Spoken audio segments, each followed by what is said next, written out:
all of us at AP Marvel. I am part of the camp that refuses to let the tide of Christmas overcome Turkey Day. So today on AP Marvel, we want to attempt to put aside our differences and focus on what we're thankful for. This universe has provided us here at AP Marvel with some of our fondest memories and some of our closest friends.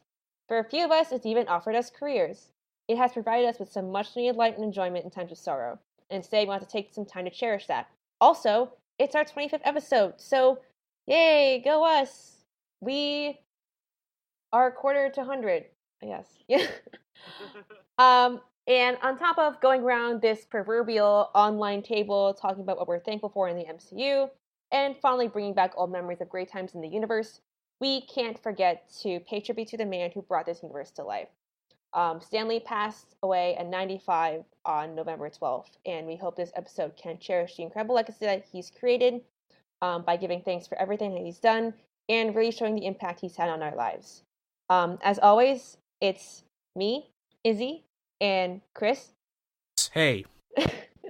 and me. Oh yes. My God, it's me. It's Anthony. Holy cow! I haven't recorded an episode in like a month. I mean, you were just in like the most recent era. I mean, it's been a a week I was in for the last most 2 of us. weeks of episodes, but the last episode I recorded was the Venom one, which is wild. Wow. Yeah. I mean, classes are not great, and life is a thing. So this has been it's been a month. I got most off of us. of Facebook for a week and a half, and as people who know what I do on Facebook, it's like usually like a constant thing, and removing myself from it is like it's like entering a vacuum. I mean, I woke up at 4:00 p.m. today, so and we're recording at 5:57. Yes. So if that For context. so, Jesus, for Yeah. context. I'm thankful for how comfy my bed is what I'm saying. I'm Wow, also thankful that's for how nice. comfy it is. All right. Speaking of what we're thankful for, so as I said earlier, first we're gonna go around the proverbial online table. We don't have a turkey or anything because we're all not in the same place, but we're just here really sitting down, just sharing what we're thankful for. In the MCU, what it's really brought to us, what we've learned from it, like what it's given us directly or indirectly. And yeah, does anyone want to start? Yeah, I mean, I am thankful for well, first of all, I'm thankful for Izzy saying, despite our differences, as though we're like crossfire and like we all have like radical different. Listen, like, it's like, gonna ideologies happen. and everything. Someone's and- gonna say something about one movie, and then we're gonna fight, and it's gonna be like, oh God, what have I done? The great debate. What movie is better? Thor Ragnarok or Black Panther? Oh dear Lord. Okay, no, we're not doing No. that tonight. We're not. I'm just. Yeah. I'm also thankful about how you always use the word proverbial. Here's the thing. I never looked up the definition of proverbial, but I know what it means in context. But it always sounds like an ancient thing, kind of like primordial. But that's it. Like this ancient proverb. That, Yes, that's it. like something I'd read out of like a fortune cookie or something like Yeah. that. But no, in terms of the actual MCU, I feel like despite the MCU being full of all these crazy commercial blockbusters, it's kind of made me think about movies from a more critical perspective, surprisingly, just because of how just how diverse all of the different movies are, despite like having quote unquote the same formula. But I was just listening to the commentary from Peyton Reed from Ant-Man the Wasp, and you remember from our hot take, I had a lot of things I didn't like about Ant-Man the Wasp, but I kind of appreciated more just hearing Peyton Reed like mention all of these movie titles of like things that he liked, things that inspired him, things that inspired particular moments. And I was more appreciative when he mentioned movies that I was unaware of, like usually old movies. So I'm like, oh man, I kind of want to look into that. I want to see like check those movies out, see what they're all about and how they kind of apply to this weird movie about a dude shrinking and growing. So that's the main thing. And I assume both of you are going to touch upon this, but like the MCU has kind of created this group of ours. So the fact that like we are that we're all a family, that we can all sit down around and like have conversations about things that we don't agree with, you know, kind of like in proper Thanksgiving form. But we're still like this weird unified unit. I also do want to clarify. There's a very distinct difference between people who who can disagree on a movie taste and people who can disagree on like other things. Oh yeah, no. Oh yeah, yeah. I don't think you should be allowed to exist lawfully. Versus, I think Thor Ragnarok was the best MCU movie. Which I do not have that opinion. I'm just pointing that out. I'm just saying. It's an if example. Someone said that at a dinner table with me, I would say you're very wrong, but I still love you as a person.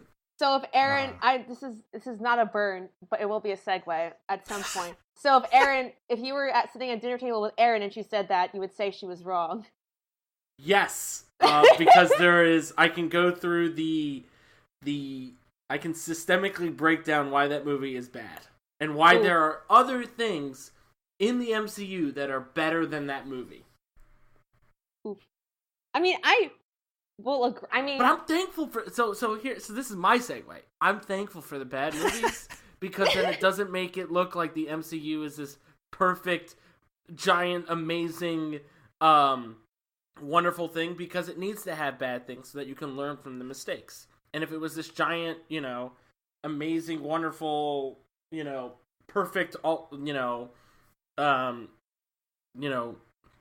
perfect child of a franchise thing, then when the bubble bursts, it's going to be bad. So yeah, that's one of the things. It adds texture, it adds character. Yeah, yes. And like I think that also, like now that you mentioned that, like it's funny because like I think Iron Fist, we all agree was like Marvel's almost like first failure, but you also saw like Thor: Dark World and like Incredible Hulk and Iron Man 2. Somewhat Iron Man. I mean, I think I'm out of those three movies, Iron Man 2 less so because it's big problems like studio involvement. But like the blow would have been way worse if those movies were like astounding or something like that. But yeah, Chris touched on this too, but Chris touched on this, but I'm very thankful for the community that the MCU has like sort of given me. I might have mentioned this in our meta episode, but I actually used to read more DC comics than Marvel. And then after I took the Stuco and started teaching it, like you realize like how much better the movies are compared to DC. So that's I guess that's one I'm thankful our movies are better than DC. And I'm just really glad that like the community, like the family like we've sort of created. Like I think throughout the legacy of the Stuco teachers, we've all like sort of contributed something. Like Chris obviously has founded the class. Anthony has brought on a lot of like this, I don't know, like this great like energy to teaching it. If you want to like rephrase, if y'all want to like rephrase that to like add what you think you could do, go ahead. Be my guy. Like Thomas, like I know Thomas was saying that he brought on us talking more about the villains in like a complex detail, and I think I brought on like a lot of the social issues we talk about now. But I think the one thing like I also remember wanting to really do was like trying to like build a community of like the Speculatron we have and like all the little events that we do. And it's really, I guess sometimes I just don't realize it, but like for the Infinity War event, when like, I saw like when like we were there with like 30 plus people, like you realize like, wow, like most of these people like took the class, like their friends were there. And like, it's amazing like how far like it's come and like what I've been a part of, and it's great. And I can't wait to see what like Sabrina and Aaron also contribute like the next semester and in the future. And I'm just very thankful. We already have there's a full class already in waitlist. Yeah, Like, we have. There's 9 people in waitlist, and we're at the max. So like that's incredible. Yeah. Like even when our when it was me and Chris's second semester, when it was my first semester teaching, I was going through it, and we didn't even have that. Did you have a waitlist like your first semester, Chris? We had a waitlist. Oh, absolutely. We had a waitlist the second semester, but it dwindled really quickly. Like I looked back in it like the next day, and there was like 20 people enrolled in the class, and then that obviously dwindles as time goes on. Yeah, I mean, like not gonna lie, like Stuco's, like people will drop Stuco's, like that's inevitable, but like we have like a really great base like to start off, and like and like hopefully they all stay. But I also know I'd rather have kids. I'd rather have people that aren't registered in the course but come and hang out and engage and ask questions and stuff than people that take the class and then don't do like are registered for it and then aren't as enthusiastic. So like that was something that happened when I took the class. Like my first when you took the class, and my first semester teaching, where one of our like the last day of class, we had a grad student who always had a class that day, that time, and could never take the class, but he saw it, and he actually got let out early that day. So I was just like, hey, come on in. We just started, actually, so come and join us. And he was just like, all right, cool. And now I'm like friends with him, and it's like really cool, like that, like he hopped in late into the community, and he was only there for a day, and he still appreciates like a lot of the stuff that we've contributed to our kind of own little friend group, which I think is really freaking cool. Yeah. So you two tell me this. How would you characterize people who take this Marvel student talk class that we teach? Like because there is always like a different, always different mindsets going into those like people who go into those class, like people who are film nerds, people who just really like watching movies, people who talk to me about like why you think people are like the different reasons people might be excited about the MCU enough to come into this classroom at like freaking 6 p.m. in the evening just to talk about Marvel every week. It's a culture. It's at this point it's pop culture. It's more than half their lives have been existing in this pop culture massive thing. Like the level it's grown to now. For better or for worse, it's most of their lives that they've witnessed this. Yeah, most of their conscious lives they witnessed this. Yeah, you can mark your college years by the phases of the MCU. Yeah, my first I was a junior when Avengers 1 came out. I was a junior in high school when Avengers 1 came out, and then my freshman year was Phase 2, Iron Man 3. Was Thor: The Dark World came out, but I never watched it. But I watched a lot of Agents of S.H.I.E.L.D. But that spring, my freshman spring, I saw The Winter Soldier. And I saw it a second time with our friends, like me and Chris's friends, Brad and James Alexander. And a couple of other people, and Carlos was there too. Okay. And we all went to go see The Winter Soldier, and I was just like amazed by it. Yeah, and like I was dumb and an idiot, but I learned. I took out my phone in the middle of the movie because I was just like, oh, Stephen Strange, he's referenced, because I didn't know any of this shit. It was 6 years ago. So I had no idea. So it was just so much. I think I remember almost every single theater experience from every single MCU film I've seen. All the way to the first Iron Man. I don't remember my Hulk and Iron Man 2 experiences very well, but I can tell you for every other occasion, I can tell you the exact configuration of who was there and probably what theater it was at. I think the only movies I did not see in theaters was Thor: The Dark World and The Incredible Hulk. And maybe Captain America 1. I think that's it. Mm-hmm. Yeah. I think it was because I just wasn't interested in Captain America at the time. Mm-hmm. But then I watched it on DVD, on like TV at when it came out. And then because immediately after Captain America came the Avengers. Yeah. Yeah. So, but yeah, it's been all over the place. Yeah, I think I put this in like my review for Infinity War, but like I think for most like up to the first Marvel movie I watched in theaters was Iron Man 2, and then I think up to Iron Man 3, I'd watch all my Marvel movies in the same theater, and it's so crazy. And like I just like those things I didn't realize it. I don't remember like. There's always like standout moments like for my theater experiences. Like I remember who I watched with. I remember like being shocked when I saw Loki was alive. Like I remember laughing my ass off like during Guardians 1. I remember crying my eyes out during Guardians 2. I gave a standing ovation when Howard the Duck came on screen. God. So I have I think the few moments I remember was seeing Avengers 1. I think I remember the second time I saw Avengers 1. I went with a couple of friends. Actually, a couple that went to Sacred Heart, Izzy. Because I met them through speech and debate.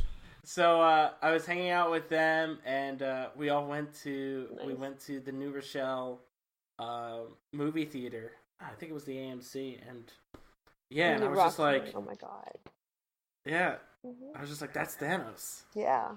Like, that's What Thanos. what other pop culture phenomenons do you think are kind of comparable to this in terms of like, I can track my entire childhood Star Wars? to this, even if Star Wars, probably Harry Potter, I would say. I went to so many of these movies with my friends, and it's just kind of wild.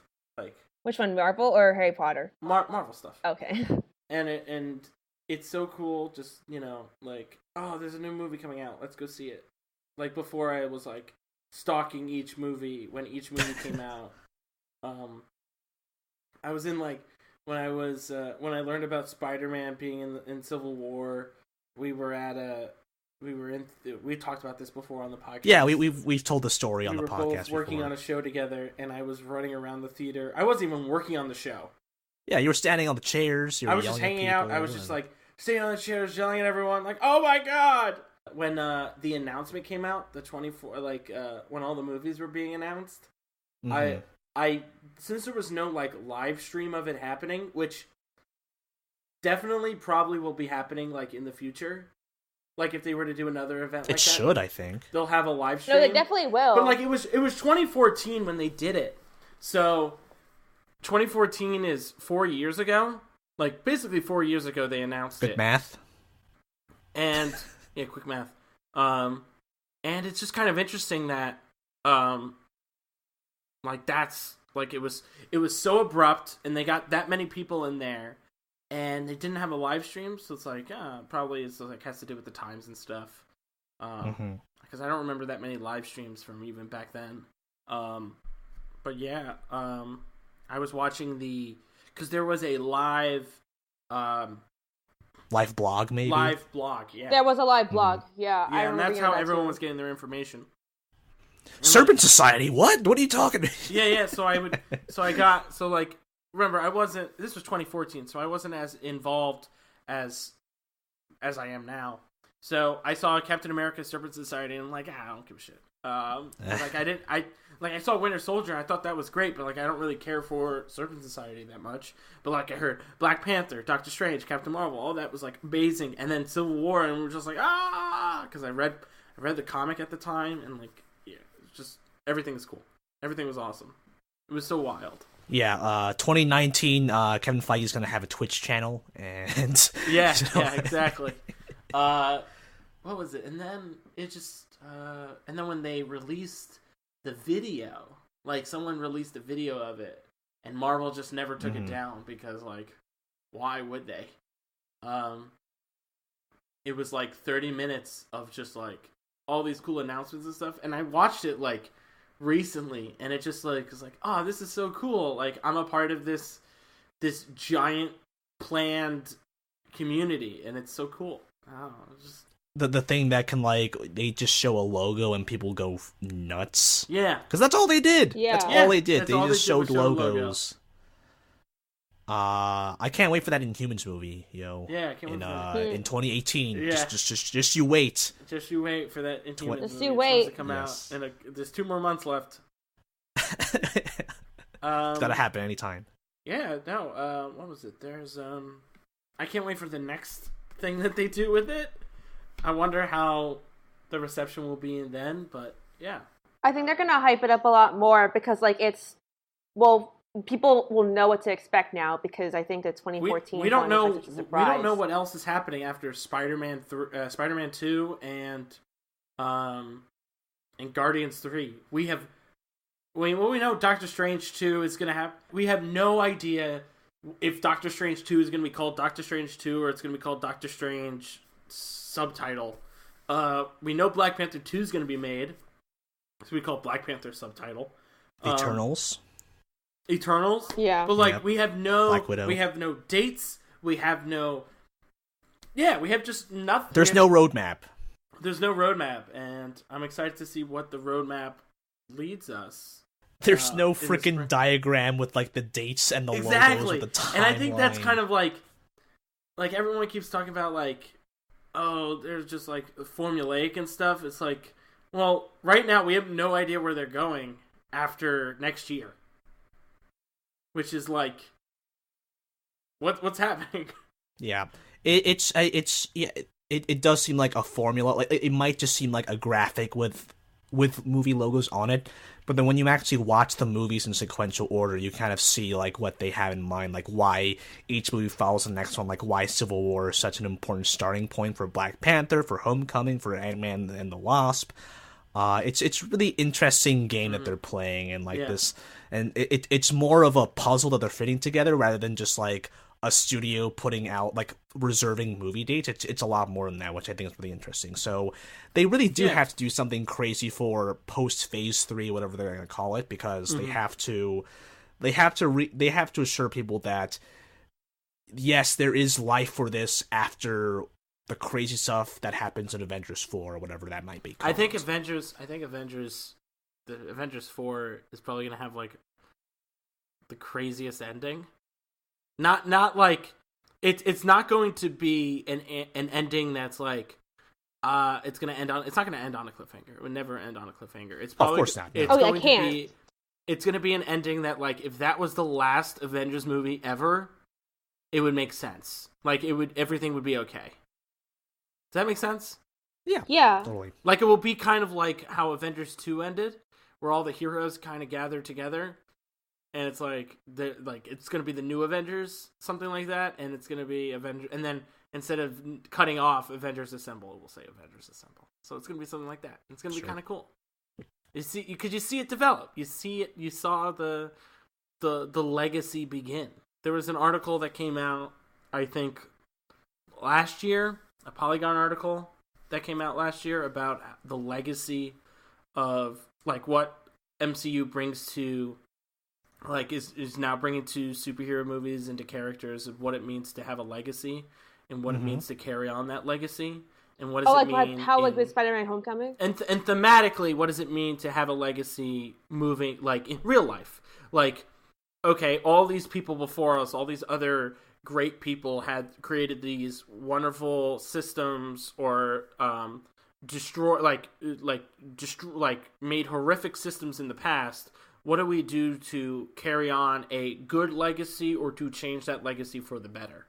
And that was what a lot of Phase 3 was, in my opinion. What does it mean to carry on a legacy of some kind? And I think that's very fitting for today's age, where we're kind of recontextualizing our systems that we live under.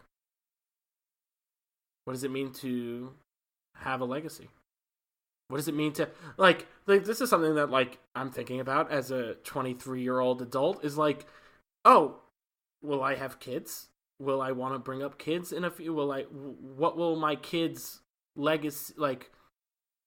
What will my kids' legacy like? What will my legacy be, and what legacy will my children carry on for me in a future that is, covered with a decaying planet? What does that mean? So it's like going kind of deep, but it's just stuff to think about that I'm not, that's the stuff I'm thankful for. Wow, what the way to bring it back The original premise of the episode. I was just going on like a rant. I was just like a stream of consciousness just flew out of my brain. I'm really curious to hear about what specific elements of the MCU, like in terms of characters or storylines, that you are particularly thankful for. Maybe ones that are more recent, but like even just in general, Me? Since we're talking about the MCU in general, from both of you. I think because we haven't talked about the TV series yet, because we don't have to, and it's interesting. Like, I think I'm really thankful for like the legacy, the TV, like talking about legacy, what the TV series have brought to the plate. Because for one, I think you can't go without mentioning Daredevil. Almost like, I feel like Daredevil almost changed superhero TV.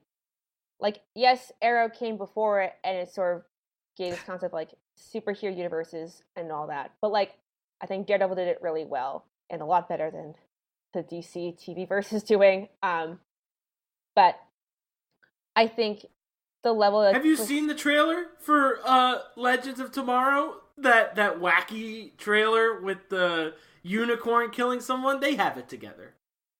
Yeah. They get it. But, like, they understand. Like, they get it now. But, like, there's not... not all the they shows. Don't really get it. Not that all was the more shows. of a joke. Oh. Like, but, like, not all the shows, like, are as put together, apparently, as Legends of Tomorrow. No, it's, our Marvel shows, they... Like, especially Daredevil, they got but, like, there's also, like, a bunch... Like, just representation-wise, it's gotten, like...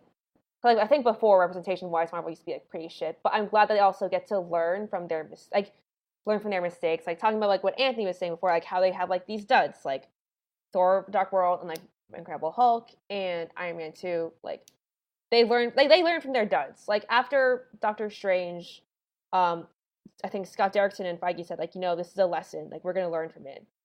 And representation-wise, I've gotten a lot better. I'm also thankful for, like, shows that we have, like Jessica Jones and, like, Runaways, and just other representative shows, like, stronger female characters, I think paved a lot. I think especially Jessica Jones, because it was almost very forward thinking, I think, for its time, and, like, talking about, like, those kinds of issues. And we really don't get to see those, like, explored well, especially not, like, during whenever it came out, like, 2015. So yeah, it also blows my mind, like, how those, like, I think Daredevil came out, like, 2014. That blows my mind. Yeah. I think what the Netflix shows are currently doing is paving a way for what Disney Plus is. And whether it be Marvel-connected shows or other shows that are just going to be created under this Disney banner. Like, what does it mean to do a TV show of that nature, of, like, a rated R TV show? What does that mean? Like, how to move forward? I think other shows influence the Netflix shows a lot.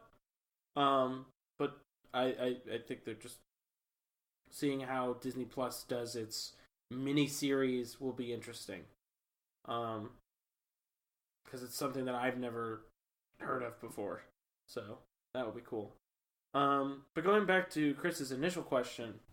Yes, please. Yeah, sorry. About characters and stuff. I like a lot of what Phase 3 did, and, like, I talk about it constantly about what it means to have a mentor and a father, and what does it mean to what happens when you learn that the person that you've kind of looked up to your whole life is kind of flawed, and what does it mean to deal with someone that has those flaws and to be better by them, and to become a better person, not only, like, physically and get like superpowers or like overcome a physical obstacle, but what does it mean to overcome that emotional and mental hurdle of being better than those before you. Be best. What? Be best, like Melania reminds us. Yeah, be best. Well, Melania is very smart. It's stuff like that is just very interesting. Like, I'm also going back to additional character stuff. I'm very thankful for how the Guardians of the Galaxy taught about how redemption works and how people can redeem themselves from the worst. You have to put in the effort to be better and to do better and to make that change. But if you put in the effort to make that change to show that you can do what's right, then I think people will be thankful for it. But you have to show constant growth, and I think that's important and stuff. So yeah, that's kind of my initial little thing. Yeah, so like the overall theme of like just being a better, like learning how to become a better person, how to redeem yourself. I think it's this very universal theme that we see in a lot of fiction. I really like how Marvel kind of interprets that, I mean, every origin story in the MCU is kind of a variation of that. Like when you look back to the first Iron Man movie, to Doctor Strange and Spider-Man: Homecoming. Yeah, Homecoming, the first Thor movie for sure. Ant-Man. Yeah. Oh, Ant-Man. Yeah, and like about like the idea of rehabilitation from being a former convict. I think that's a really great story, and I liked how Ant-Man the Wasp kind of dealt with that. Ant-Man the Wasp also deals a lot with like forgiveness too. Like if you want to like tie in that, like how Scott fucked up and how he's trying to rebuild that relationship. Sure. And yeah, like just those like lessons on like that. Yeah, I keep thinking going back to how much I appreciated Ant-Man the Wasp more in my second viewing. Just the whole idea of using Civil War as kind of the backstory for Ant-Man the Wasp. I thought it was this really cool, unique thing that only stuff in the MCU can do. Mm-hmm. Just the idea of using just like the arc of a previous movie, or just like the events of a previous movie to its advantage for creating a basic story. So Civil War did this for so many movies. So you have Homecoming, which I really liked the idea about Tony Stark takes Peter Parker on this international trip and has him experience this once in a lifetime thing just totally abruptly in his life. And in Homecoming, the whole dramatic question is like, what happens after you do that? Like how, like he just gets plopped back to Queens, and he's like, he has this totally different expectation on life now, and that just creates such an interesting story arc, and that's something that you can't really do in any other movie franchise because of just because of all the branching paths and all the ways that the MCU kind of interacts. I mean, you can have like a movie be a sequel to another movie, but to have to begin a Spider-Man movie like that, it's just this really, really interesting thing that I appreciate that is unique to the MCU. Mm-hmm. Mm-hmm. Especially since, like Black Panther, Homecoming, and Ant-Man the Wasp are all, and Infinity War to an extent, they're all basically sequels to Civil War in a way, and they are all radically different movies. So, that's something I'm particularly thankful for. The fact that all of these movies, like I cannot believe that Black Panther and Ant-Man and the Wasp came out the same year, because they are just so different. Yeah. it's crazy watching them back to back and be like, oh yeah, this is the same. These are movies from the same studio on the same year, and they are both dependent on Civil War, but in totally different ways. What's the time gap between Black Panther and Infinity War? Not I assume long. It's real time in just a couple of months, Probably, because right? it seemed like opening up to the world was like a recent thing that they did. Well, actually, no, because if Black Panther set a couple months after, immediately after Civil War, and Infinity War is still set in 2018. Oh, that's a whole other thing. I have no idea how the gap between Civil War and Black Panther is. I should probably clarify that soon. That's one thing I'm not thankful for the lack of official timeline so far. I think, although to tie that into a more positive spin, I guess I'm also, thankful for, all the debates that we get to have, because of it, because before, timelines never really mattered that much to me, for other fictional properties, and then Marvel screwed up with Homecoming, but it really forces 8 you years later. It really forces you to pay attention and be credible, and you realize that as the fans of Marvel, we do keep them in line, also tying back to what Anthony was saying about how sometimes Marvel has some flops that aren't as disastrous as other flops, but it feels like you really feel like the fans have power because they can call you. They'll call you out, being like, "Hi, this is wrong," or maybe you should try doing this better. And really, I'm thankful that it feels like we have some power and they're listening in some way, and I hope they continue on that path. If that makes any sense. Yeah. I mean, we will definitely get more into this in a fandom episode, but fact that the MCU fandom has a good relationship with the creators, so it's you see Scott Derrickson and formerly James Gunn interact with the community a lot, and there's you look at the Star Wars community and see just how dire things are there. The problem is more of the fans themselves, not necessarily the writers themselves. No, I'm talking about the fans themselves, but I'm sure there are there are definitely some bad eggs in the MCU fandom, but for the most part, what I see are I don't see a lot of complaining. I don't see a lot of as polarized reactions to films. Mm-hmm. And I feel like whenever people share their own rankings, people are fairly courteous with each other. There is no The Last Jedi of the MCU that people are just killing each other over. I would argue in some regards, and I said this, that Infinity War can come off like that, especially I think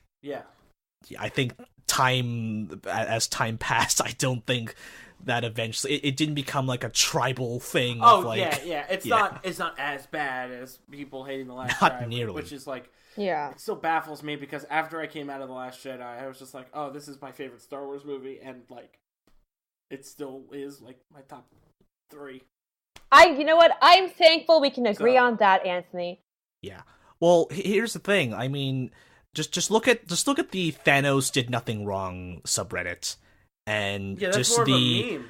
The meme community that has cultivated, and just how everyone has kind of banded together for memes, Yeah. Whereas Thanos did not, r/Thanos did nothing wrong is more of a meme than people actually believing it. Where there are people out there that actually believe Thanos. Oh, that's not what I'm talking about. I'm just talking about the memes. Yeah, of course. I don't care. I don't care about the people who actually think he did nothing wrong. I'm thankful for the memes. I'm thankful for all the great MCU memes. Memes is a very good way of measuring the strength of the community, I think, as strange as it is, which is why you see a lot of right-wing meme groups, and they are all bonding over that, and it just goes to show how crazy fucking cultists they are. Yeah. But when you look at the MCU ones, they're a lot more wholesome, a lot less toxic. Everyone's just trying to have a good time. Even though the joke is not necessarily wholesome, the general the intent. the intent is more wholesome. Like making fun of the people that died in Infinity War, it's not necessarily a wholesome thing, but it's more of like the bonding around it is funny enough that it's wholesome. Does that make sense? Like you bond, yeah, like you bond through like the joy and like, well, okay, not the joy you had in seeing people die, but it's tied to like a good memory, like seeing Infinity War, like really, like in that sort of sense. Like it's not tied to like, oh, like I'm making fun of this person genuinely. The fact that they made a Thanos game mode in Fortnite is one of the most ambitious crossover events in literally all of history, and I think that is wild. And I'm sorry, have you seen PUBG's Joker and Harley Quinn skins? Because I don't think anything gets better than that. No, I think that's bad. I think that's generally not well, good. Here's the thing about Thanos did nothing wrong, the subreddit. I think because I subscribe to it, and my observations are that it has evolved to just a general MCU meme page, meme community, like not just Thanos jokes. But I will say, I was gonna mention, NYCC. I saw someone cosplay as a janitor, and he was covered with plastic bags with like dust in it, and they had pictures of all the characters from the MCU. Oh. That is so fucking good. That is hilarious. Yeah. Damn, that's funny. Yeah, so memes at some times, not all times, as recent political cycles have shown us, can be a force for good for uniting a community together. Yeah. Izzy, you better bring this stuff up in the class on Infinity War. Oh, I have hashtag 3 slides of memes, and y'all aren't ready for them. Good. I'm very excited. I gave you some of those memes. Yes, you did. Also, another thing about memes, I remember when Black Panther was like first gaining steam and becoming popular, like there's like this really like these like there were like these initial like stupid tweets about like how like white people were saying like, oh, like this black person like beat me up at like a screening because it was like this movie's not for you, and obviously terrible joke because they also posted fake pictures of like actual domestic abuse victims, but to sort of counteract that, the community like made a bunch of jokes, like just joked on the tweet being like, yeah, like this, like I'm an I'm like a 40-year-old man, and this like 4-year-old kid hit me with an atomic bomb, saying, "Go back to where you came from, Whitey," and then like, and that's not the exact tweet, but they were tweets of like that nature, just sort of counteracting that, but just sort of like I guess like just like sarcastic, like you know, like, oh, this is obviously bullshit. Exactly. You know, stop trying to, you know, race bait people into so. Exactly. Like those kind of like that kind of like force is also very like nice and endearing. And like I'm glad like our fandom has like I'm thankful that our fandom has like sort of grown to like sort of be mindful. Better? Yeah. I mean, if you go on Twitter, it's a nightmare, but don't go on Twitter. So, Chris, do you want to take us to the next little thing we're going to talk about? Yeah. We're all done with talking about how thankful we are. That's all the things we're thankful about. There's so much. I mean, I don't know. I'm thankful that Agents of S.H.I.E.L.D. was renewed for a 7th season. Yeah. I am thankful that my actual literal self, Nico Minoru, has been represented on screen, and I'm thankful for the community that the MCU has given me and the family that I lovingly argue with because of the MCU. You know who we're also thankful for? We're also thankful for Stan Lee, and now we're going to talk about Stan Lee. Oh, what a segue! That was a horrific segue. If someone can come up with a better idea for a segue, please do so. No, that's the only chance we have. Oh, that's it. All right. Well. Yeah. It's on there forever now. I mean, what was your impression on, just the role of Stan Lee in his public life as the kind of spokesman for Marvel, not the spokesman, as like a front man for Marvel, let's say, and not just like Marvel Comics or Marvel Studios, but just like the brand Marvel in general. I mean, were you always happy to see him? Were you ever annoyed by him? Like, and like what? Give me your thoughts on Stan Lee the man. Had like experiencing him through your entire life, because that dude's been around for a while. Jeez.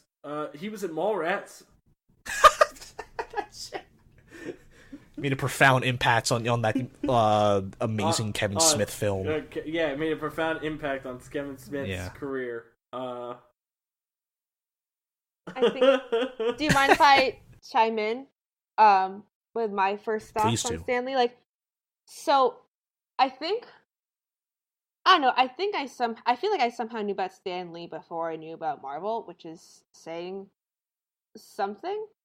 But I remember, like, I took so in Carnegie Mellon we have to take this class called Interpretation and Argument. It's like essentially the English class, and there's certain themes of like interp classes where you can take.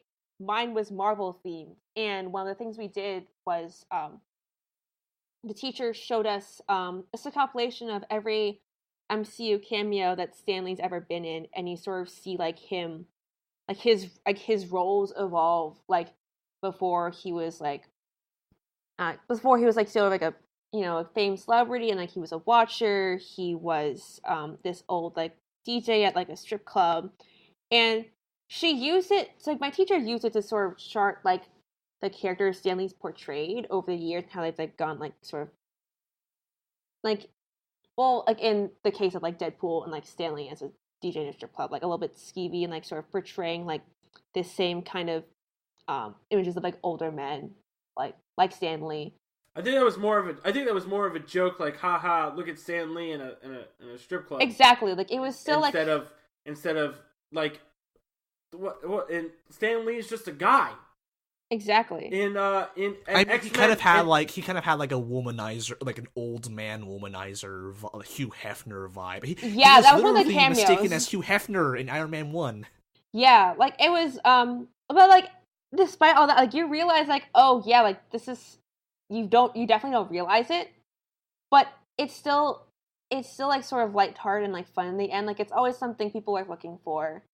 And the two movies that didn't have a cameo with Stan Lee, which were like X-Men First Class and like Days of Future Past, like Wait, they didn't have a Stan Lee cameo? They did not. And it's so weird to think about that, because I remember like, I did not know that. I remember like I think I pointed out too, because X-Men First Class is the movie that got me into like films in general.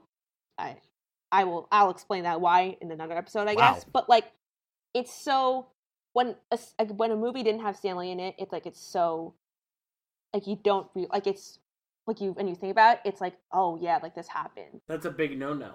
Yeah, and we were talking before the episode started, like just talking to each other about how, you know, both like Stan Lee, Jack Kirby, and like Steve Ditko all contributed a lot, and like those three like really did make a Marvel. But like, I think Stan Lee's the more like public figure that you see, especially like I see, and sort of, and I don't know, like just made it. I think just the public image of him. He was just the loudest one, I think. That also added to it. I think he was also the loudest person, and people attached that to. Like he was the him. charisma. And also, his soapboxes were really popular and stuff, and that was another big pull on his end. He definitely wanted to.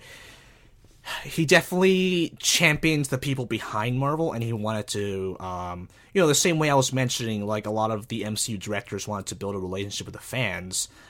Stan Lee wanted to build a relationship between the Marvel creatives and the fans. So, you know, like it wouldn't be like dear editor to the editorial team. It would be like dear Stan and Jack Kirby, more like. It's just that.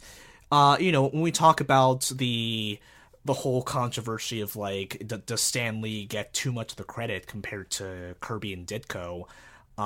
It's really a question on like what those people wanted, because Stan Lee was like the guy at conventions. You know, he was the guy who was always like Anthony said, like he was the loudest one.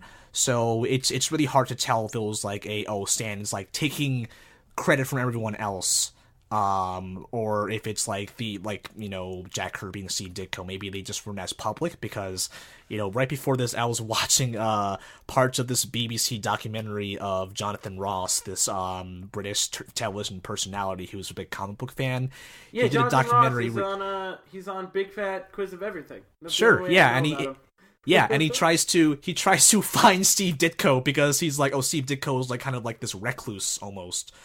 And I was telling you guys this in the pre-show, but like I completely forgot that Steve Ditko passed away this year in 2018, and obviously the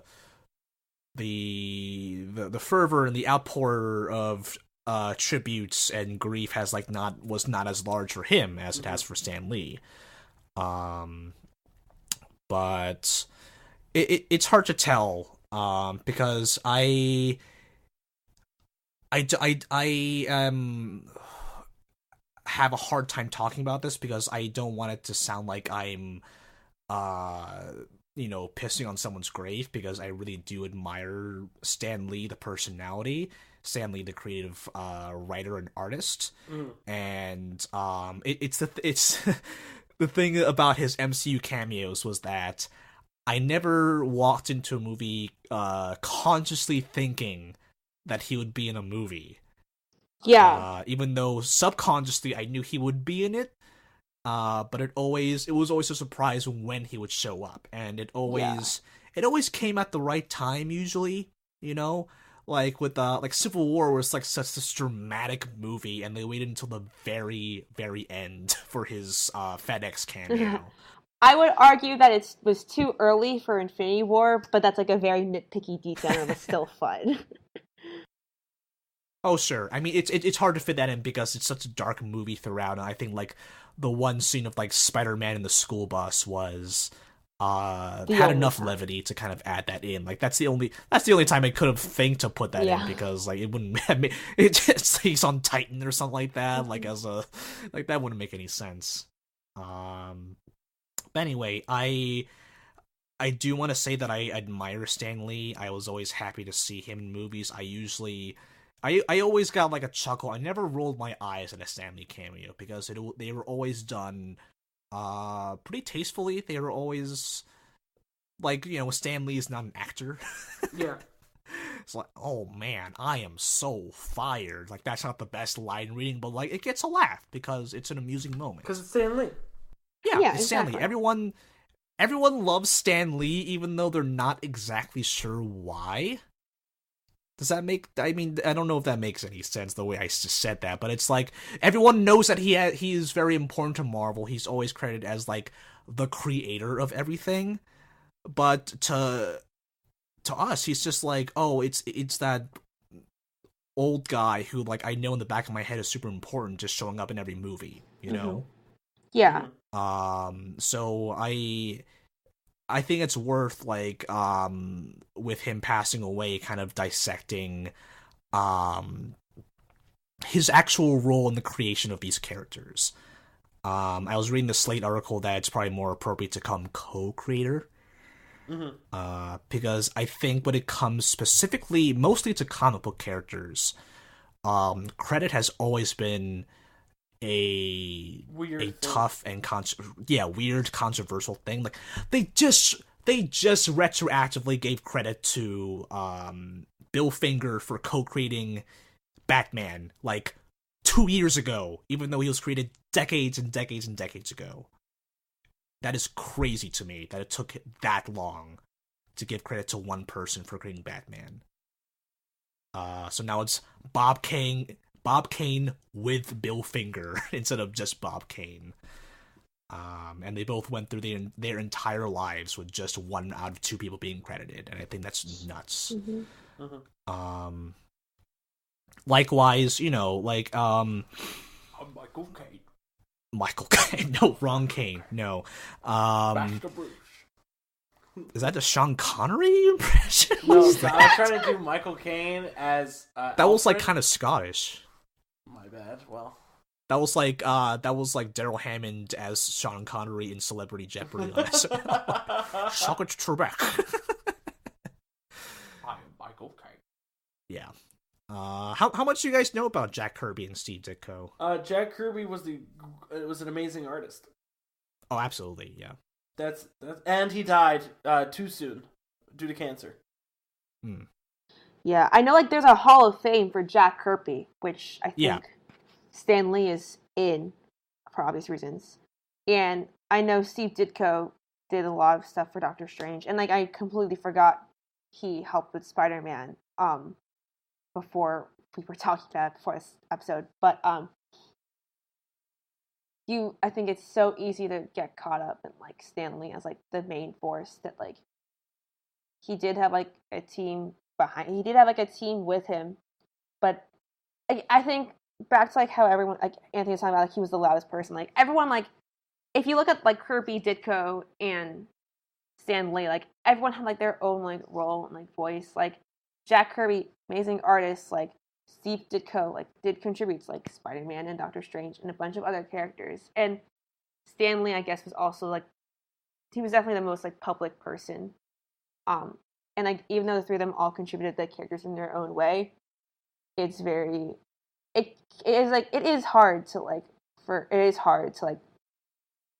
you know like it's hard like thinking about all three of them now, like knowing that they're dead, if that makes any sense. Yeah. And it's do you guys know about the Marvel method, like that Stan Lee kind of I don't know if I want to say creative or innovative. I'm not sure if it was really an innovation, but I think Stan Lee's method was like Stan Lee as a writer and like Kirby, Ditko, and whoever else at the time were artists. Stan Lee would kind of want the artwork first, and then with empty speech bubbles. So kind of leaving it up to the artists to come up with the story beats and the developments and whatnot, and then the writer of the dialogue, which I guess Stan Lee saw as innovative at the time, but that kind of like gave artists a lot more work to do, I think. So in that way, like the credit was almost disproportionate in times, because it was really the artists who were really the creative force behind those. Any titles that kind of use that method. Not to mention, I think a lot of the things that Stan Lee kind of started, it's hard to tell who exactly was the progenitor for kind of the more memorable modern aspects of these characters. So the whole idea of the X-Men being a civil rights metaphor, the whole idea of Black Panther being like this Afro-futuristic society, the whole concept of Peter Parker, as like he has more of a work-life balance, like that is the centerpiece of his stories. And it's probably fair to say that Stan Lee had a hand in all of those concepts, but did he have a hand in Spider-Man Turn Off the Dark? Good question. Definitely not. No, I'm pretty sure not. Yeah, this entire time, Chris, is the entire time you're explaining this, I was just reading the entire plot synopsis of Spider-Man Turn Off the Dark. Because one, I hate myself, and two, did you know that it makes a reference to the Greek story of Arachne? I'm sure I read that on Wikipedia once and forgot about it promptly afterwards, but holy, yeah, no, Stan Lee obviously did not have anything to do with Turn Off the Dark. But he'll still get credit, right? Like, if you open the playbill, they'll still say, like, inspired by, like, Stan Lee. Yeah, absolutely. And, like, Steve Ditko. Stan Lee will get credit for that. I'm mostly trying to say that, like, I think Stan Lee absolutely deserves credit for having a hand in the progressive, tolerant vibe that Marvel kind of gives. You know, like Stan Lee is Romani Jewish. I believe his family comes from Romania, and he comes from a Jewish family. And as Nat Rose pointed out in our queer episode, like Quicksilver and Scarlet Witch are Romani Jewish. So to have like prominent Jewish characters to have a hand in creating the first African superhero, and so, and like, you know, I'm sure many quotes have been passed around about Stan Lee talking about tolerance and fighting against bigotry and intolerance. Stan Lee definitely deserves credit for at least like starting to cultivate that atmosphere for other writers to take on after that. Can I read one of the soapboxes? Please do. So I'm gonna give some context for this one because it's interesting that people bring this concept up all the time with movies, video games, comic books, that like, oh, keep, you know, politics out of these things. And it's dumb because all of these things are forms of art, and art is inherently political. All things are essentially, to an extent, can be considered inherently political. You can argue about anything from who makes your computer and whether it's done ethically, to whether or not certain movies have themes that tell a broader political message. And Stan talked about this years ago. So I'm going to read one of them right now. From time to time, we receive letters from readers who wonder why there's so much moralizing in our mags. They take great pains to point out that comics are supposed to be escapist reading and nothing more. But somehow, I can't see it that way. It seems to me that a story without a message, however subliminal, is like a man without a soul. In fact, even the most escapist literature of all, old-time fairy tales and heroic legends, contained moral and philosophical points of view. At every college campus where I may speak, there's as much discussion of war and peace, civil rights, and the so-called youth rebellion as there is of our Marvel Max per se.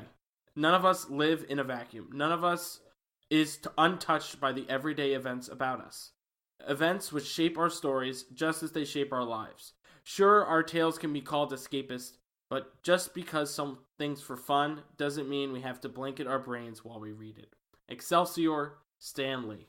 Now, there was a couple of grammatical typos in this, and I was kind of thrown back by it, so sorry about that. But, yeah, you know, a message that was written 40 plus years ago is still relevant today. God damn social justice warrior Stan Lee. Yeah. Like, even when you, because, like, even though, like, X-Men started to really discuss, like, civil rights first, like, you see all the issues it later reflected back later, like the Red Scare, like religion, LGBTQ issues, and anti-Semitism, but there's a bunch of issues. And I'd like to think that wave of, like, social justice, like, is still prevalent today. Yeah, obviously. Yeah, and I'm very glad, like, even through, like, I mean, this is just the thing I'm reading right now, because obviously I am. The reboot of Runaways, like, it's still so true to the original, and so, like, progressive, and so it's so adaptive to the modern times, and it's just astounding. And you really think back and you realize, like, you know, Stan Lee was, you know, one of the people who, like, really started this progressive trend, and it feels almost very haunting that what he said 40 years ago is still so true today, and needs to be more true today, if you even think about it, with all this shit going on. So it's really showing how important it is to have someone who is who has some sort of privilege, like being a white man, you know, even though, like, he definitely grew up in a time where, like, where, you know, being, you know, Joe Simon, Jack Kirby, Stan Lee, they were all Jewish. And, like, they literally, like, Jesus Christ, like, Stan Lee lived during the time of, like, Holocaust. World War II, and, yeah, exactly. So, you know, still, like, as a white man, like, Stan Lee still had privilege, and it's important to have, people with those kinds of, with that kind of power and pull to open it up to ideas like that. So I'm thinking a lot about Gene Roddenberry, who created Star Trek to be basically like this diverse, like it was straight up like a socialist utopia where like money is not a thing. Yeah. And the USS Enterprise had so many. It was like a very diverse. Goddamn, the Federation is so kick-ass. Yeah, it was a diverse crew. Like, you had Sulu, you had Uhura, you had Chekhov, and I don't think I would definitely call Stan Lee and Gene Roddenberry 2018 progressive. You know, like they're obviously not as like leftist as like a lot of people are, but the fact that, like, in that time, it definitely was, like, taboo, you know? Like, Star Trek had the first interracial kiss on television, I think, is the urban legend. Yeah. But, like, to add to that, it's very interesting when people are just like, oh, they're just a part of their time and stuff. It's like, well, Stan Lee grew up in that time, and he wasn't a fucking racist shitbag. So if your excuse for someone is that, oh, they grew up in a time period where it was more common to be a racist shitbag, then that's a poor excuse to use for a person. Also, I want to say yes, like Stanley was like a white man, like had that privilege, use that privilege well, like to sort of speak out for, you know, the issue, like speak out like against like, you know, issues, like social issues, like stuff that was like wrong in society. But he was also still like. And he was also still Jewish, like part of like that marginalized community, and unfortunately, like as much as we like to believe it, like, you know, if you're still Jewish, like you're still marginalized, and you know, just because the Holocaust happened, unfortunately, that doesn't mean that, you know, that doesn't. What I'm trying to say is that the Tree of Life shooting. The Tree of Life shooting still happened, and Jews are still like Jews are still like marginalized, and it really sucks. Yeah, and it's almost like that sort of, and that's sort of like almost like one of us aspect he had in like speaking out, for what he thought was right. And that also goes back to the whole idea of like, you know, you hear people, whether it's like out of curiosity or or if it's out of bad faith, of people being like, "Oh, so what if this character or this creator has this ethnic or religious background? Like, what does that matter? It only matters if the story is good." Well, it matters because, like I said, like Joe Simon, Jack Kirby, they co-created Captain America, and they are both of Jewish heritage. And then so in modern day, when you have a plot line where Captain America is like a sleeper Hydra agent, that is why that matters, because like that is contradictory to the genesis of that character, you know, of that, you know, like justify it through your story or whatever, but like that's not going to fly because that just goes against that whole idea of the creation of Captain America from these two people.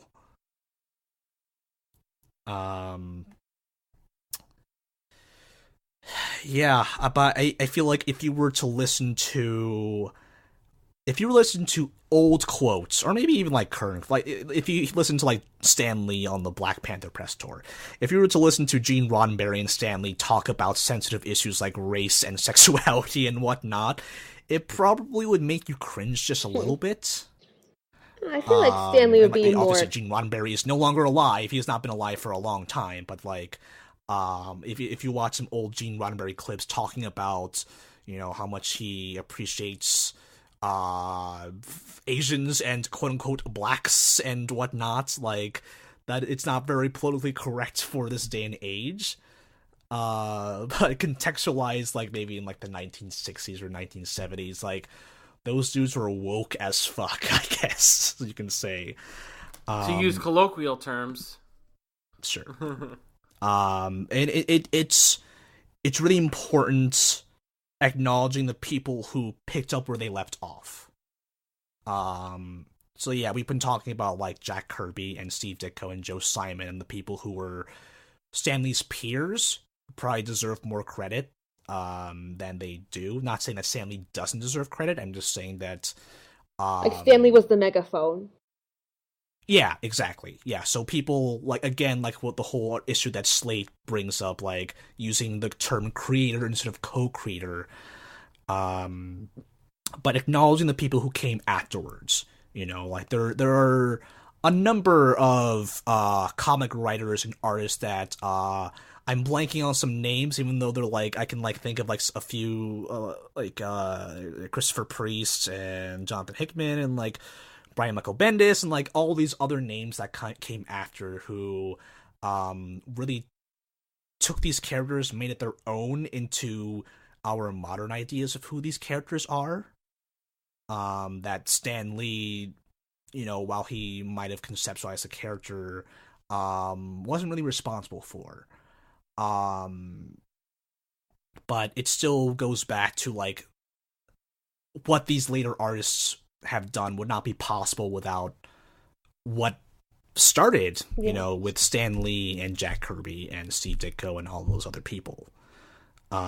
Same thing with Star Trek. Like, Gene Roddenberry, I think they kind of kicked him out during Next Generation, and then Star Trek became, like, a completely different thing after him.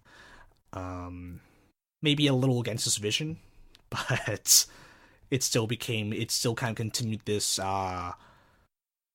progressive, serious, like, we are going to talk about these issues whether you want to or not kind of show. Basically what I'm trying to say is that conservatives are not allowed to like nerd culture. There's some gatekeeping for you, I guess. Do you know what Stan Lee's birth name was? Stanley Lieber. Stanley Martin Lieber, yeah. Yeah. It's interesting, kind of thinking back to that Jewish heritage, and like it made me think about how Jon Stewart's real name is Jonathan Leibowitz.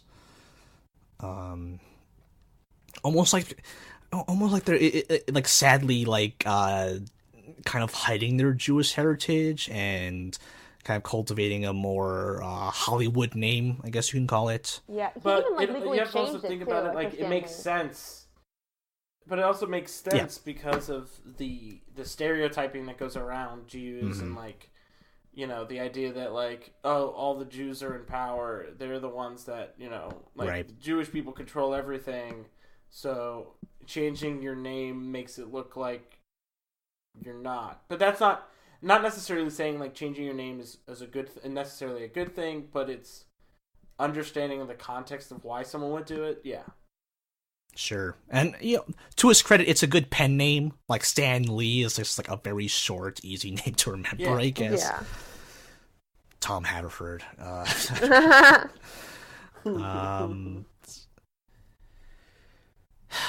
Yeah, Stan Lee was just this, force to be reckoned with. He was a titan, you know? He was a titan, like, even though, I liked this one comparison picture of him at the Spider-Man 2002 Tobey Maguire premiere and at the Homecoming premiere, and even though he looks a lot older and more fragile in the latter picture, but in both he's still doing like the Spider-Man like hand motion, and he has that same smile in both pictures, even though like he looks radically different, like just 15 years apart.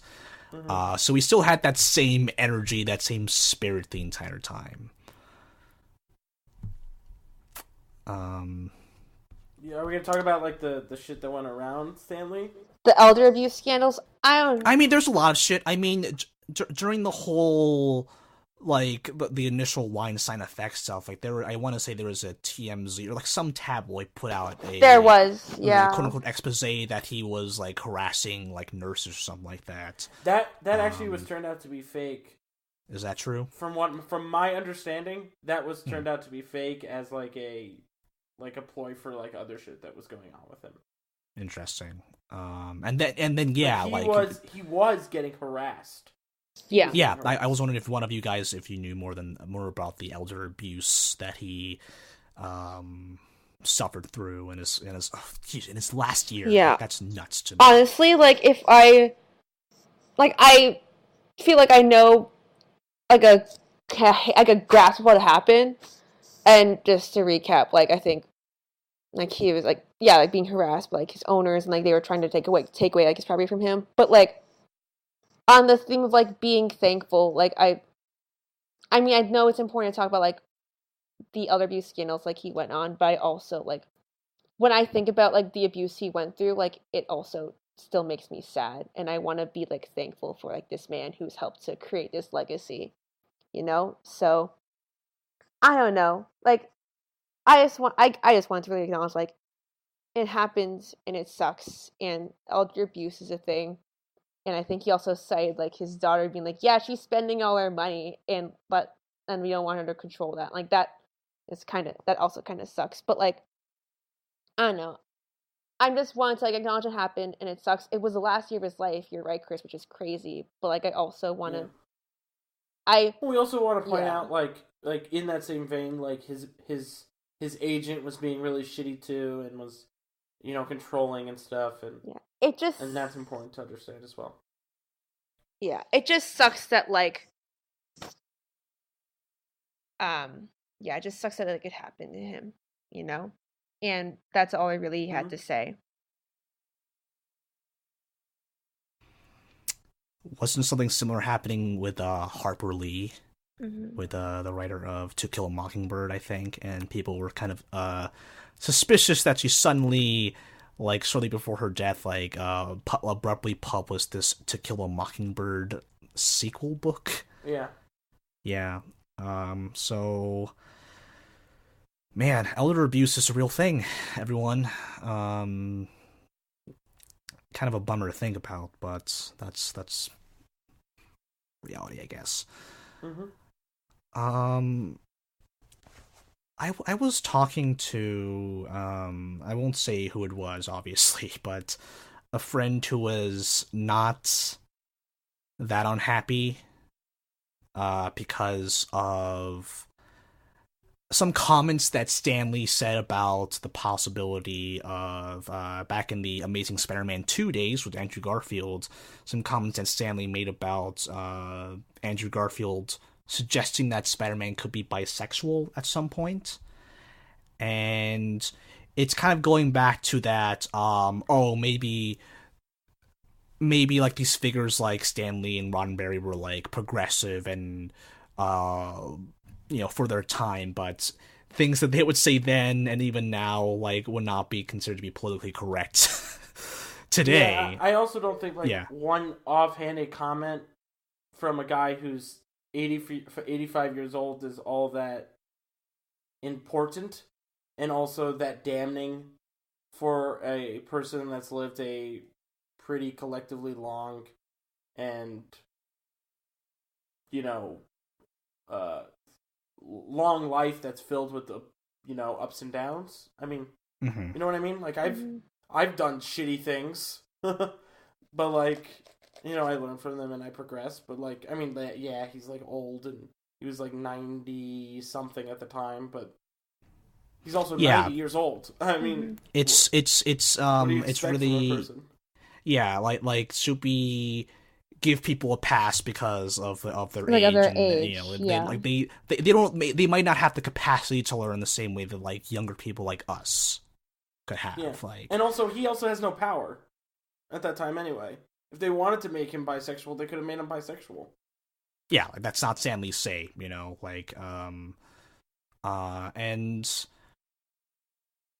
I mean, if like you were to ask him about like Miles Morales, like he'd probably say like, "Oh yeah, I'm all for it," because that's you know, like on a PR sense, that's good, but like also probably on like a philosophical sense, like Stan Lee probably doesn't care. He's probably just okay with whatever, you know, which because is like because not it's in universe and like you can make like like how the argument in his head works. Like, oh, you're changing the character. It's like making a Spider-Man a random character's name that you've never come up with. Does that make sense? Sure. Like that's. I'm not saying that it's right. I'm just saying that that's the argument that he came up with in his head. Yeah.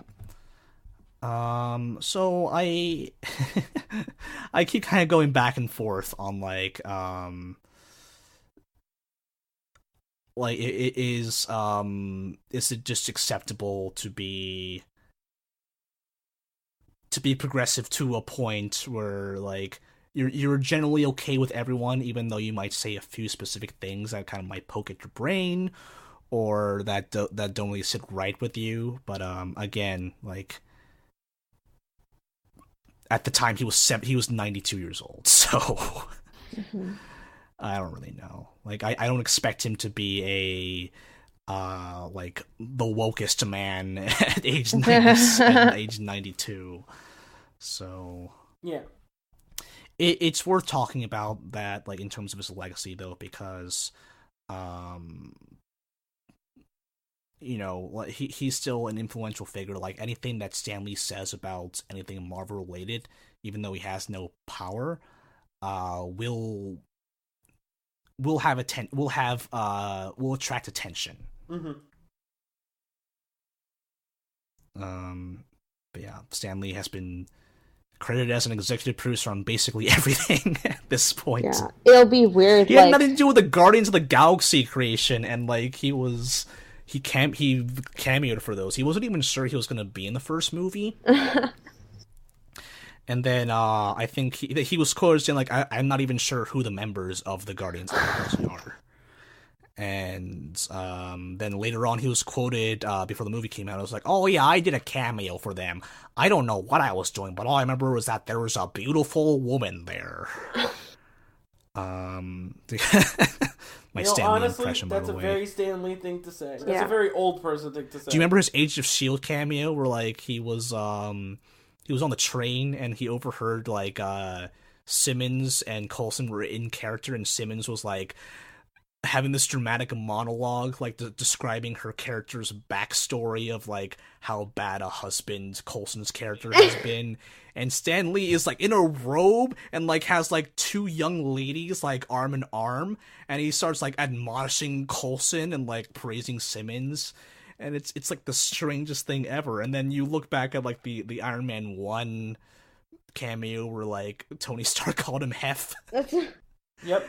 And again, yes, and then like, you know, Iron Man 3 is him horny over young ladies and holding up a sign, like a rating sign at some sort of pageant, I guess.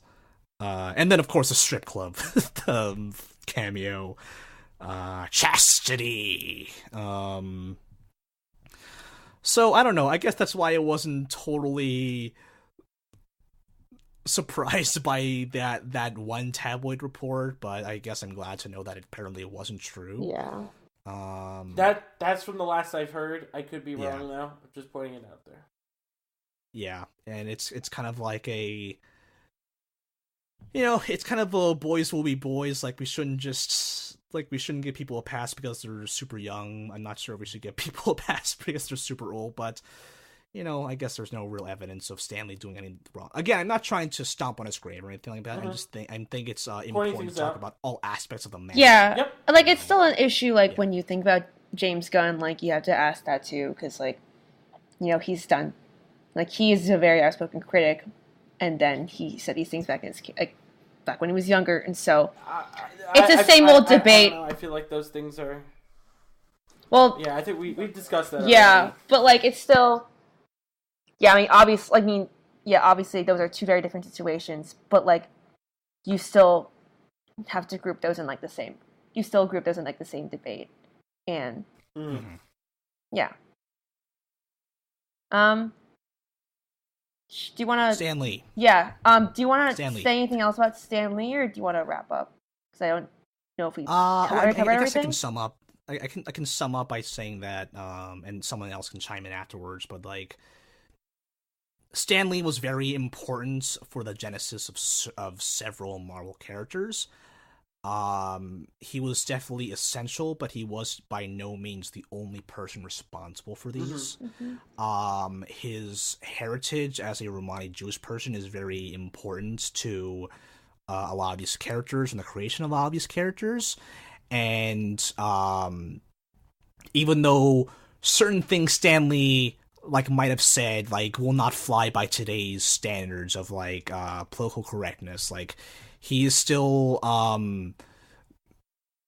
but he's still responsible for the progressive wave that Marvel Comics, and I guess comics in general, and let's say fiction in general, that continued on.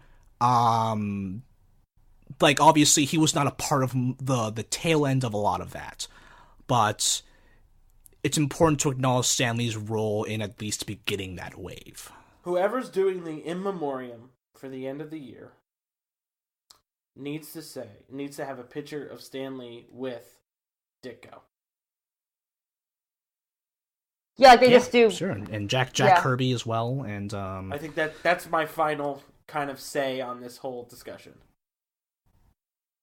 Yeah, because same year. Like I could not believe when I read that, because I totally forgot. I mean, I might have seen some Twitter tributes from like Derrickson and the like, but man, I can't believe it that like all these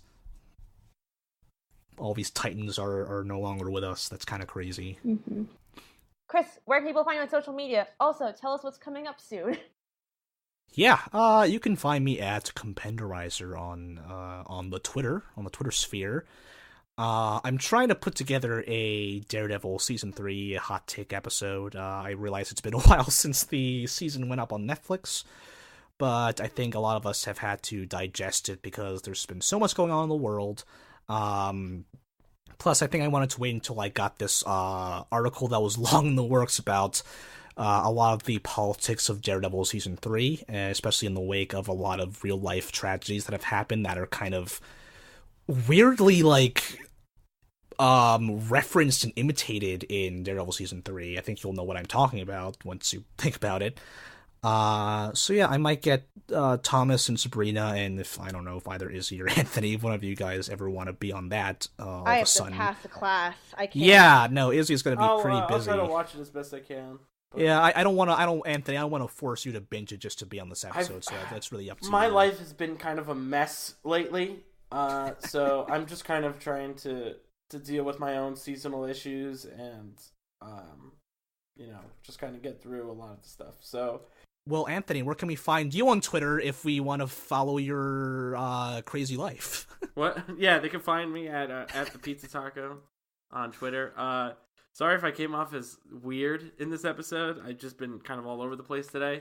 I was playing D&D earlier, and I even was weird in my normal campaign. So, yeah. So I've just been. I'm sure we'll forgive you. It's fine. Yeah. So everyone who listens to the show loves you, Anthony. Oh wow, thanks. I love you, Anthony. Oh, thanks, Chris. I love you, Anthony. So yeah, thanks, guys. I actually got off of Facebook, which I mentioned at the beginning of the episode. Congratulations. And it's weird, because like I would post something like 20 things every day, and now I post nothing. So now people's Facebooks is like a giant vacuum. And I want to know what people are like. What is it like? What's it like to not see me? I have had an extension that blocks my news feed for almost 2 years now, so I don't even know, man. Oh, okay. Izzy. Yes. Wait. If you wanted to see me more frequently on Twitter now, that's where I'll actually be. But yeah. But Izzy, have you seen me on Facebook? No, I have not. Is it weird? So I just joined the group Subtle Asian Traits on Facebook. And so that's my newsfeed now. I see you, Chris. I see you. My sister added me to that and tags me on like every single post now. It's It's so good. You can I follow get me at none of those Daredevil on Twitter. references because I am a white man. Yes, if you can follow me on Delirlin on Twitter, and if you're Asian, I guess you should follow Subtle Asian Traits, I guess, because I just plugged that. Free plug for They don't need the free spell plug. out Delirlin so that people know because it's been a while. DELIRILYN. We also, we put everything also on the page. But yeah, thanks to Stephen Molitor for the theme song. Thanks to Charles for achieving the graphic design dreams that I only hope to achieve. Some sick YouTube thumbnails. Yeah, in all seriousness, Charles, like, you're Jesus. They're really good, and thank you. I thought you said you are Jesus. Not your M-Jesus. Those are really good. Yes. Also, and also, I guess, that's it. Thanks, friends. Bye. Everyone go back to sleep. And there goes the theme song. Happy Thanksgiving. Happy Thanksgiving. Happy Eat that Thanksgiving. turkey. Yum, yum, yum. Yum, yum, yum, yum, yum, yum, yum. Oh, I want some mashed potatoes. Mashed potatoes and cranberry gravies and The turkey looks great. stuffing. Thank you for listening. Thank you for being here. Yep, that's the song.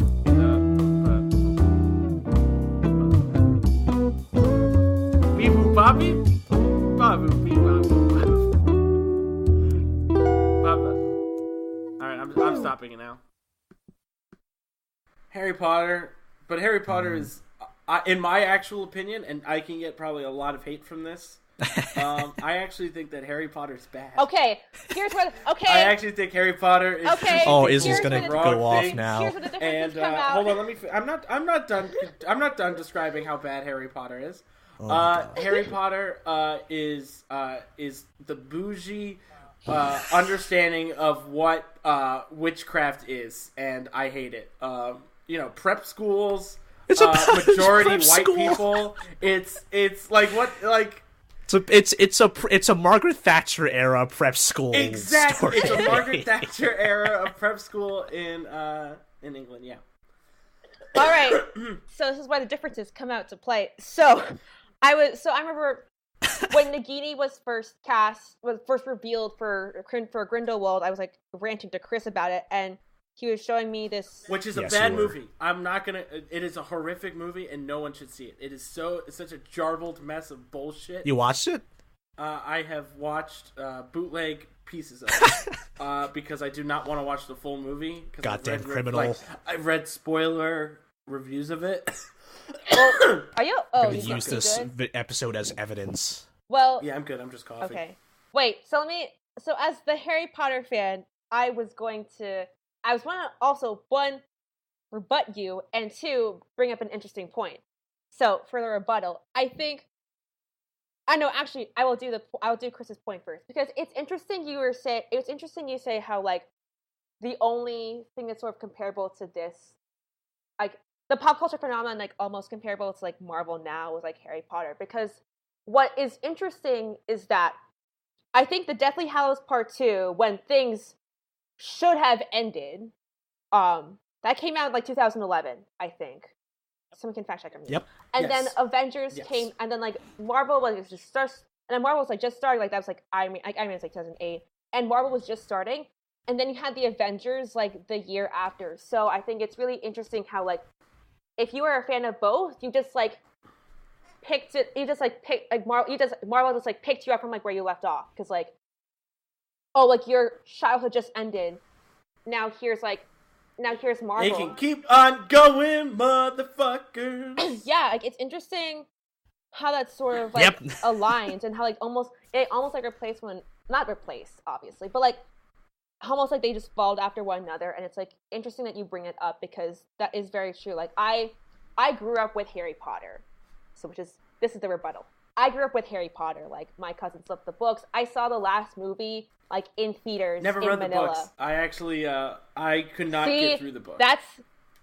I mean, okay, granted, I did not finish Order of the Phoenix because that book's 800 pages. But, Whoa! That is the hottest of takes coming from hot take. Izzy, trademarked Harry Potter fan. Listen, I only mentioned did not that. finish Order of the Phoenix.